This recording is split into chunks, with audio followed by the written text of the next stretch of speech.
9 Lives by E Nesbit. Quite, my dear, the brindled cat replied. She was a very handsome cat, and in very comfortable circumstances. She sat on a warm turkey carpet and wore a blue satin ribbon round her neck.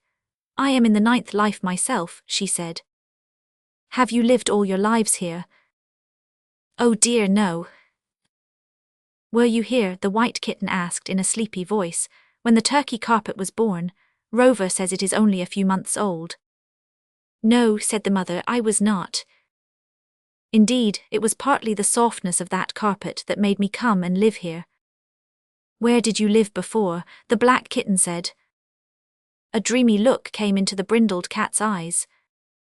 In many strange places, she answered slowly, adding more briskly, and if you will be good kittens I will tell you all about them.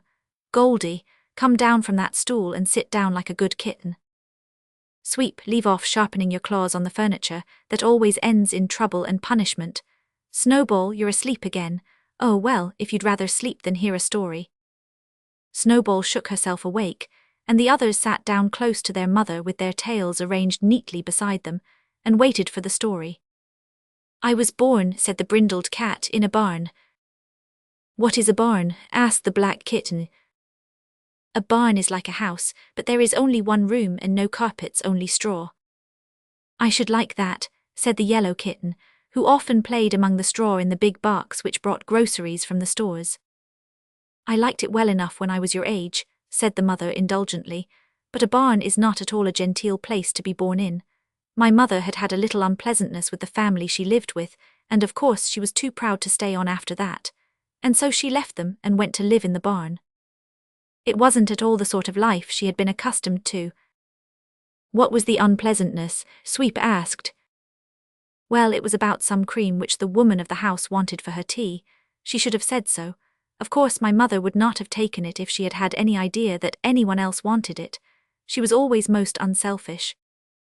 What is tea? A kind of brown milk, very nasty indeed and very bad for you. Well, I lived with my brothers and sisters very happily for some months, for I was too young to know how vulgar it was to live in a barn and play with straw. What is vulgar, mother? Dear, dear, how you do ask questions, said the brindled cat, beginning to look worried. Vulgar is being like everybody else. But does everybody else live in a barn? No, nobody does who is respectable. Vulgar really means not like respectable cats. Oh, said the black kitten and the yellow, trying to look as if they understood. But the white one did not say anything, because it had gone to sleep again. Well, the mother went on, after a while they took me to live in the farmhouse. And I should have liked it well enough, only they had a low habit of locking up the dairy and the pantry. Well, it would be tiresome to go into the whole story. However, I soon finished my life at the farmhouse and went to live in the stable. It was very pleasant there. Horses are excellent company. That was my 3rd life. My 4th was at the miller's. He came one day to buy some corn. He saw me and admired me, as indeed everyone has always done. He and the farmer were disputing about the price of the corn, and at last the miller said, Look here, you shall have your price if you'll throw me that cat into the bargain. The kittens all shuddered. What is a bargain? Is it like a pond, and were you thrown in? I was thrown in, I believe, but a bargain is not like a pond, though I heard the 2 men talk of wetting the bargain. But I suppose they did not do it, for I arrived at the mill quite dry. That was a very pleasant life, full of mice. Who was full of mice? Asked the white kitten, waking up for a moment. I was, said the mother sharply, and I should have stayed in the mill forever, but the miller had another cat sent him by his sister. However, he gave me away to a man who worked a barge up and down the river. I suppose he thought he should like to see me again sometimes, as the barge passed by. Life in a barge is very exciting. There are such lots of rats, some of them as big as you kittens. I got quite clever at catching them, though sometimes they made a very good fight for it. I used to have plenty of milk, and I slept with the bargee in his warm little bunk, and of nights I sat and toasted myself in front of his fire in the small, cosy cabin. He was very fond of me, and used to talk to me a great deal. It is so lonely on a barge that you are glad of a little conversation. He was very kind to me, and I was very grieved when he married a lady who didn't like cats, and who chased me out of the barge with a barge pole. What is a barge pole? The yellow kitten asked lazily. The only leg a barge has. I ran away into the woods and there I lived on birds and rabbits. What are rabbits? Something like cats with long ears, very wholesome and nutritious. And I should have liked my sixth life very much but for the keeper. No, don't interrupt to ask what a keeper is. He is a man who, when he meets a cat or a rabbit, points a gun at it and says, "Bang," so loud that you die of fright. How horrible, said all the kittens. I was looking out for my seventh life, and also for the gamekeeper, and was sitting by the river with both eyes and both ears open, when a little girl came by, a nice little girl in a checked pinafore. She stopped when she saw me and called "Pussy, Pussy," so I went very slowly to her and rubbed myself against her legs. Then she picked me up and carried me home in the checked pinafore. My seventh life was spent in a clean little cottage with this little girl and her mother.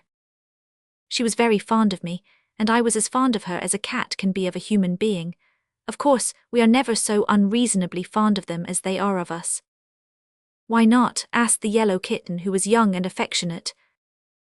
Because they're only human beings and we are cats, returned the mother, turning her large, calm green eyes on Goldie, who said, "Oh," and no more.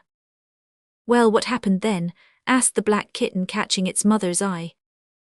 Well, one day the little girl put me into a basket and carried me out. I was always a fine figure of a cat, and I must have been a good weight to carry. Several times she opened the basket to kiss and stroke me. The last time she did it, we were in a room where a sick girl lay on a bed. "I did not know what to bring you for your birthday," said my little girl, "so I've brought you my dear pussy." The sick girl's eyes sparkled with delight. She took me in her arms and stroked me, and though I do not like sick people, I felt flattered and pleased. But I only stayed a very little time with her. Why? Asked all the kittens at once. Because, but no, that story's too sad for you children. I will tell it you when you're older. But that only makes 8 lives, said Sweep, who had been counting on his claws, and you said you had 9. Which was the 9th? Why this, you silly child, said the brindled pussy, sitting up and beginning to wash the kitten's face very hard indeed. And as it's my last life, I must be very careful of it. That's why I'm so particular about what I eat and drink, and why I make a point of sleeping so many hours a day. But it's your first life, Snowball, and I can't have you wasting it all in sleep. Go and catch a mouse at once. Yes, Mamma, said Snowball, and went to sleep again immediately. Ah, said Mrs. Brindle, I'll wash you next. That'll make you wake up, my dear. Snowball's always sleepy, said the yellow kitten, stretching itself. But, Mamma dear, she doesn't care for history, and yours was a very long tale. You can't have too much of a good thing, said the mother, looking down at her long brindled tail. If it's a good tale, the longer it is the better.